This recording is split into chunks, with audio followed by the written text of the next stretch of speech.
During the next few weeks and months, Congress and the President will again have an opportunity to demonstrate that we're serious about dealing with deficits and debt by reducing spending. We have the debt limit issue coming up. We have the fiscal cliff issue coming up by March the 2nd, and we have the continuing resolution issue coming up on March the 27th. So those are three very real times and important times to deal with deficit and spending. The reason we need to address the federal runaway spending is obvious to everybody who has a family budget and wonders why Congress can't live the same as families live within our income. And spending is obvious because it's a real driver of our deficits and our debt. Spending is the reason that we're up against the $16 2/10 trillion debt limit. Spending was the reason that Congress and President Obama raised the debt ceiling by $2 1/10 trillion just a year and a half ago. Now, in 2006, the junior senator from Illinois, Senator Obama, came to the floor, made a very passionate and thoughtful statement here on the Senate floor in opposition to raising the debt limit. Many of the reasons that he gave then are relevant today. In fact, they're even more appropriate because the national debt is much, much higher, and we have a fiscal mess. It's instructive for my colleagues to hear the words straight from then Senator Obama. He delivered these remarks on March the 16th, 2006. At that time, the Senate was debating raising the debt limit by $781 billion to a new limit then that seems very small today, about half what it is today, raising the limit in 2006 to $8 9/10 trillion. So I thought it would be worth, for the President's benefit as well as our benefit, to go over what then Senator, now President Obama, had to say. And so I'm going to quote partially from his speech, quote, and this is from 2006, debt ceiling debate, quote, "The fact that we're here today to debate raising America's debt limit is a sign of leadership failure. It is a sign that the U.S. government can't pay its own bills. It's a sign that we now depend on ongoing financial assistance from foreign countries to finance our government's reckless fiscal policies." He goes on to say, over the past 5 years, our federal debt has increased by $3.5 trillion to $8.6 trillion. That is trillion with a T.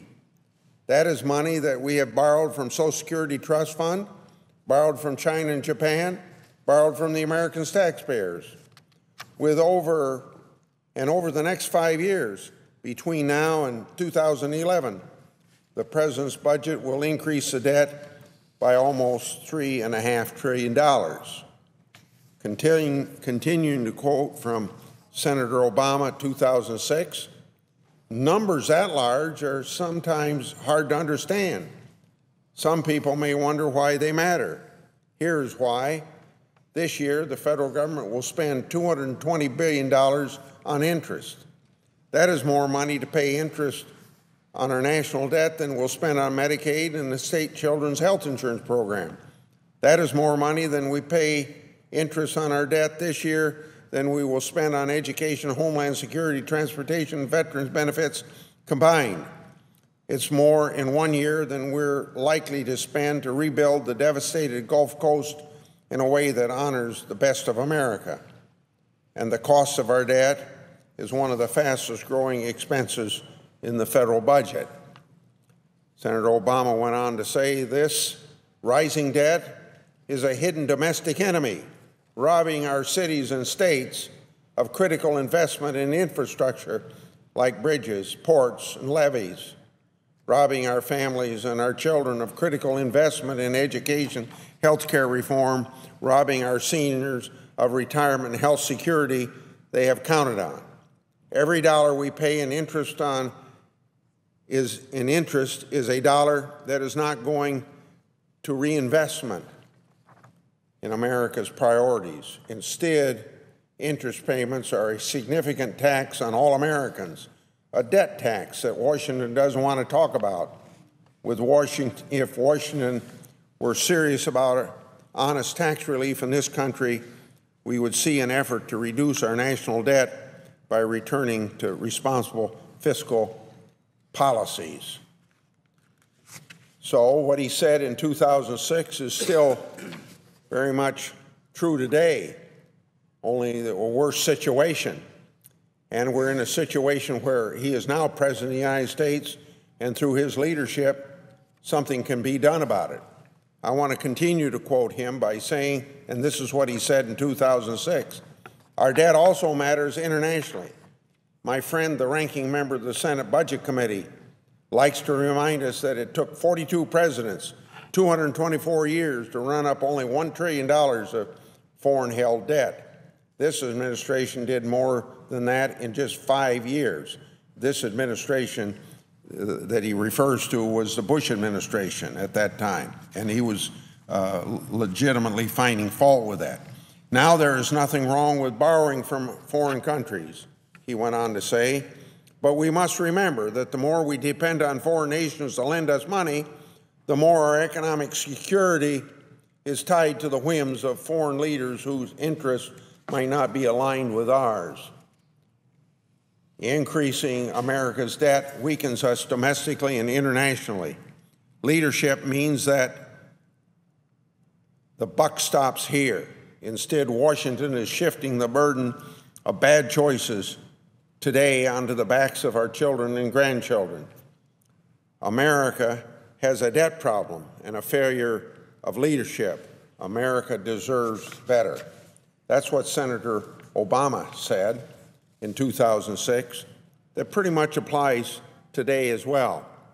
For these reasons, that's the end of the quote, "For these reasons, Senator Obama announced his position to oppose the effort to increase America's debt limit in 2006. The national debt today is nearly double what it was in 2006 when President Obama called it a sign of President Obama was then senator, called it a sign of leadership failure and hidden domestic enemy. During President Obama's first 4 years, we've added $6 trillion to the national debt, more than was added under President Bush's entire 8 years. Yet under President Obama's recent budget, he added another $10 trillion to the debt over the next 10 years. That's his plan, to add another $10 trillion. Perhaps that's why, when given a chance, not a single Democrat in the Congress voted in favor of President Obama's budgets. When President Obama announced his vote against the increase in 2006, if we had a debt problem then and a failure of leadership in 2006, what do we have today? Surely President Obama, after 4 years of $1 trillion deficits each year, believes that now is the time to reduce our debt by returning to responsible fiscal policies, like he stated as a senator. At more than $16 trillion, President Obama must know that our national and economic security is undermined by our dependence on foreign countries to lend us money. In the summer of 2008, while on the campaign trail, Senator Obama made this statement when answering a question about deficits and debt. And this will be the last quote I give you. And this is not from the floor of the Senate. This is from the campaign trail.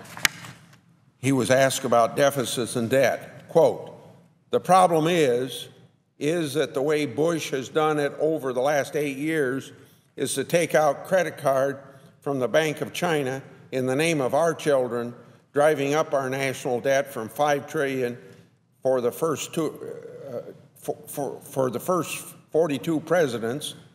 Number 43 added $4 trillion by his lonesome, so that we now have over $9 trillion of debt that we're going to have to pay back.